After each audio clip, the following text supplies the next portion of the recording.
Assalamualaikum warahmatullahi wabarakatuh. Selamat pagi, salam olahraga. Allahumma sholli ala Muhammad wa ala ali sayyidina Muhammad. Sahabatku, apa kabar dimanapun Anda berada? Semoga tetap semangat dalam ikhtiar untuk mencari kesehatan. Sahabatku, apa yang telah kita lakukan hari ini dan apa yang akan rencana kita ke depan, kita harus selalu berprasangka positif dan selalu kita berpikiran positif. Jauhkan dari prasangka negatif. Sahabatku, hari-hari ini banyak orang sedang mengeluh karena masih adanya virus yang menyerang negeri kita, juga seluruh dunia. Namun kita tetap berdoa, sahabat. Kita doakan bangsa kita cepat pulih dan kita bisa aktivitas kembali, dan kita semuanya bisa mencari nafkah dengan tenang. Yang belajar bisa belajar, dan tentunya yang menjalankan tugas juga dengan tenang ninggalin keluarganya. Sahabatku, kita tak perlu cemas, kita tak perlu khawatir dengan adanya persoalan ataupun cobaan ujian yang diberikan oleh Allah pada kita semua. Pada dasarnya ujian adalah untuk mengangkat derajat martabat atau mengangkat derajat seseorang itu sendiri. Tapi bagaimana menyikapi ujian-ujian tersebut, sahabatku?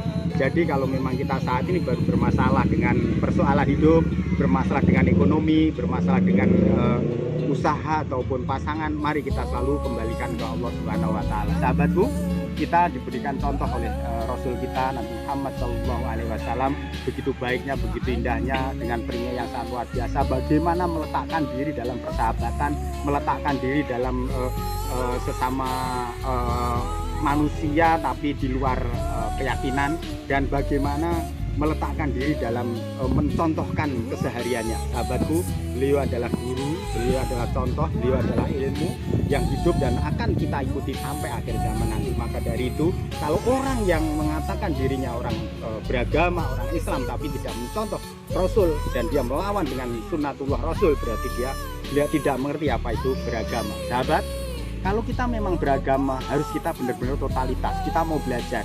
Beragama bukan hanya melihat, akhirnya cuma ikut-ikutan. Kenapa? Kalau kita ikut-ikutan, akhirnya kita salah mengartikan dan kita suka menyalahkan orang lain. Sahabatku, beragama kita harus benar-benar mengkaji.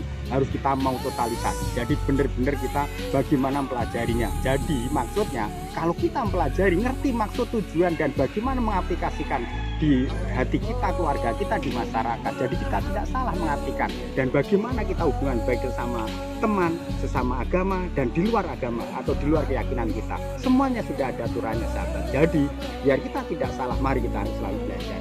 Sahabatku, di sisi lain, di saat-saat sekarang yang baru banyak persoalan itu, banyak orang mengeluh. Sahabat, nggak perlu mengeluh. Semua mengalami persoalan hidup ini, tapi saya yakin Tuhan Maha Pengasih. Dan yang luar biasa, saya yakin juga semua masih dibantu oleh pemerintah yang saat ini berjuang untuk menyelesaikan persoalan yang baru ada virus. Buktinya banyak mengasih sumbangan dan sebagainya. Tapi apakah pernah Anda merasakan, apakah Anda tahu orang-orang yang nggak terdaftar di kota-kota, mungkin yang nggak punya KTP di kota atau di DKI, akhirnya dia ngontrak dan di situ tidak dapat bantuan atau belum dapat bantuan atau belum tercatat. Akhirnya dengan susahnya dia bayar kontrakan, dia makan dengan susahnya, mungkin mau kembali ke kampungnya juga bingung, tidak ada ongkos, atau mungkin di kampung juga bingung mau ngapain, belum punya apa-apa.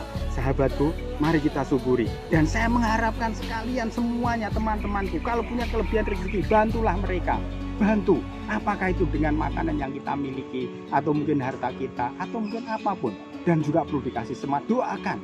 Paling tidak, sahabatku, mari kita mulai berbuat. Kasihani teman-teman kita, saudara kita, kerabat kita. Gak usah pandang bulu ras, gak usah pandang bulu kulitnya, agamanya, sukunya, dari mana asalnya, bahasanya apa. Mari kita berbuat, sahabat. Kenapa kita berbuat dari milih-milih? Bukannya Allah menciptakan manusia, alam semesta ini juga tanpa pilih-pilih untuk umatnya. Maka dari itu mari kita berbuat baik. Sahabatku, sekali lagi, mari kita berbuat. Jangan kita hanya cuma bisa mengeluh dan mengeluh-mengeluh. Kita masih diberi nikmat sehat, kita masih diberi nikmat kekuatan, masih diberi nikmat kekuatan untuk mencari nafkah, berdoa dan sebagainya. Serahkan kepada Allah Subhanahu wa Ta'ala. Insya Allah apa yang kita pikirkan, apa yang kita khawatirkan, apa yang kita harapkan, Allah akan kabulkan suatu saat nanti. Kalau belum sekarang, mungkin nanti. Terima kasih sahabatku, kebenaran hanya milik Allah dan kesalahan dari saya pribadi. Kalau memang salah selama ini, saya juga manusia biasa. Doakan kami, keluarga kami selalu sehat, selalu bahagia, dan selalu istiqomah dalam kebaikan. Dan saya selalu berdoa kepada semua umat manusia, semoga diberi kebahagiaan, tercapai segala harapan, sukses cita-citanya, selalu sehat, bahagia. Jangan menyesali masa lalu. syukuri saat ini, jangan khawatir dengan masa depan. Yang salah dari saya pribadi, kebenaran hanya milik Allah. Wallahu muwaffiq ila aqwamit thoriq. Wassalamualaikum warahmatullahi wabarakatuh. Salam sehat, salam bahagia.